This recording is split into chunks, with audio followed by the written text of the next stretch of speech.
ദൈവത്തിൻ്റെ അതിപരിശുദ്ധമായ നാമം വാഴ്ത്തപ്പെടുമാറാകട്ടെ. ഇന്നത്തെ ബൈബിൾ വായനാ ഭാഗം സദൃശ്യവാക്യങ്ങൾ 14:32. ദുഷ്ടന് തൻ്റെ ദുഷ്ടതയാൽ വീഴ്ച വരുന്നു, നീതിമാനോ മരണത്തിലും പ്രത്യാശയുണ്ട്. ക്രിസ്തുയേശുവിൽ ഏവർക്കും സ്നേഹവന്ദനം. ദുഷ്ടന്റെ പ്രത്യേകതകൾ: അവൻ ദൈവത്തോട് നിരന്തരമായി അനുസരണക്കേട് കാണിക്കുന്നവനും തിന്മ മാത്രം ചിന്തിക്കുന്ന ഹൃദയമുള്ളവനും സ്വന്തം ആവശ്യങ്ങൾക്കായി മറ്റുള്ളവരെ ചൂഷണം ചെയ്യുന്നവനുമായിരിക്കും. ദുഷ്ടന് തൻ്റെ ദുഷ്ടതയാൽ വീഴ്ച വരുന്നു. ദുഷ്ടന്മാർ താൽക്കാലികമായി അഭിവൃദ്ധി പ്രാപിച്ചേക്കാമെങ്കിലും ആത്യന്തികമായി അവർ നാശവും ദൈവിക ന്യായവിധിയും നേരിടുമെന്ന് ബൈബിൾ നമ്മെ പഠിപ്പിക്കുന്നു. ചുരുക്കത്തിൽ, ദൈവത്തിൻ്റെ ജ്ഞാനം നിരസിച്ചുകൊണ്ട് തിന്മ ചെയ്യുന്നവർക്ക് യാതൊരു സുരക്ഷിതത്വവുമില്ല.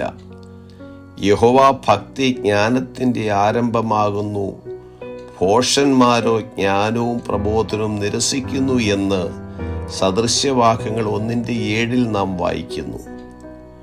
നീതിമാനോ മരണത്തിലും പ്രത്യാശയുണ്ട്. ആരാണ് നീതിമാൻ?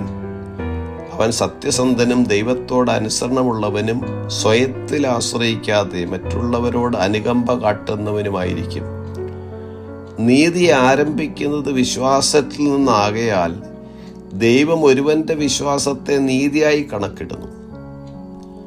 നീതിമാന്മാർ പാപത്തിൽ ജീവിക്കാതെ വീഴ്ച പറ്റിയാൽ അനുതപിക്കുകയും കർത്താവിൻ്റെ കരുണയ്ക്കായി കേഴുകയും ചെയ്യും.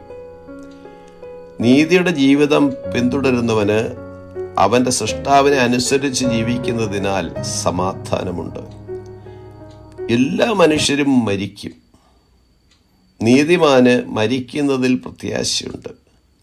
നീതിമാൻ ഈ ഭൂമിയിലായിരിക്കുമ്പോൾ താൻ അനുഭവിച്ച വേദന, കണ്ണുനീർ, ഭയം, ദുഃഖങ്ങൾ, കഷ്ടതകളെല്ലാം തൻ്റെ മരണത്തോടുകൂടി അവസാനിക്കുന്നു.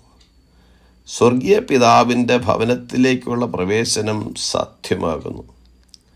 അതെ, ദുഷ്ടന് തൻ്റെ ദുഷ്ടതയാൽ വീഴ്ച വരുന്നു, നീതിമാനോ മരണത്തിലും പ്രത്യാശയുണ്ട്. ഈ വചനങ്ങളാൽ ദൈവം നമ്മേവരെയും അനുഗ്രഹിക്കുമാറാകട്ടെ. God blesses.